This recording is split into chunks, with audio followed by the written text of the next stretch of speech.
జనగామ జిల్లా దేవరపుల మండల కేంద్రంలోని జనగామ సూర్యాపేట జాతీయ ప్రధాన రహదారి చౌరస్తాలో మండల కాంగ్రెస్ పార్టీ ఆధ్వర్యంలో సీఎం రేవంత్ రెడ్డి, బీసీ సంక్షేమ శాఖ మంత్రి పొన్నం ప్రభాకర్ చిత్రపటాలకు పాలాభిషేకం చేసి హర్షం వ్యక్తం చేసిన ఈ సందర్భంగా వారు మాట్లాడుతూ బీసీ కుల గణన బీసీలకు ఎంతో ఉపయోగకరంగా ఉంటుందని ముఖ్యమంత్రి రేవంత్ రెడ్డి, బీసీ సంక్షేమ శాఖ మంత్రి పొన్నం ప్రభాకర్ తోనే బీసీ కుల గణన సాధ్యమైందని, కేంద్రం కూడా దీనికి ఆమోదం తెలిపే బీసీ రిజర్వేషన్లు పెరిగే అవకాశాలు ఉంటాయని, దేశ ప్రధాని బీసీ కులస్తుడైన ఉండి కూడా బీసీలను పట్టించుకోలేదన్నారు.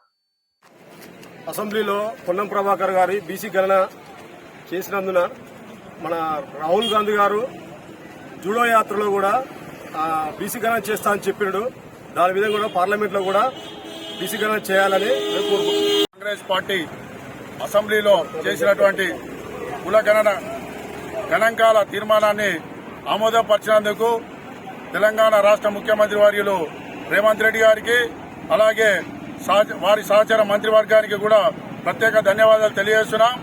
గతంలో జోడో యాత్రలో భాగంగా రేవంత్ రెడ్డి గారి, రాహుల్ గాంధీ గారు ఇచ్చినటువంటి ఆదేశాలను ఈరోజు తెలంగాణ రాష్ట్రంలో రాహుల్ గాంధీ గారు అమలుపరచడం, గతంలో కాంగ్రెస్ పార్టీ కులగణన గణాంకాలను గతంలోనే కాంగ్రెస్ పార్టీ మండల్ కమిషన్ ఏర్పాటు చేస్తే ఆ మండల్ కమిషన్ కూడా తొక్కిపెట్టి బీసీలకు చట్టసభల్లో స్థానం లేకుండా చేసిన సందర్భాలు ఉన్నాయి. కాబట్టి ఇప్పుడైనా చట్టసభల్లో బీసీలకు న్యాయం జరిగే విధంగా తెలంగాణ రాష్ట్రం తీర్మానం చేసినందుకు హృదయపూర్వకంగా బీసీల పక్షాన, జనగామ జిల్లా పక్షాన, కాంగ్రెస్ పాలకుర్తి పక్షాన ధన్యవాదాలు తెలియజేస్తూ ముగిస్తున్నాం. ఇక్కడికి వచ్చినటువంటి తెలియజేస్తున్నాం. జై కాంగ్రెస్, జై కాంగ్రెస్, జై కాంగ్రెస్.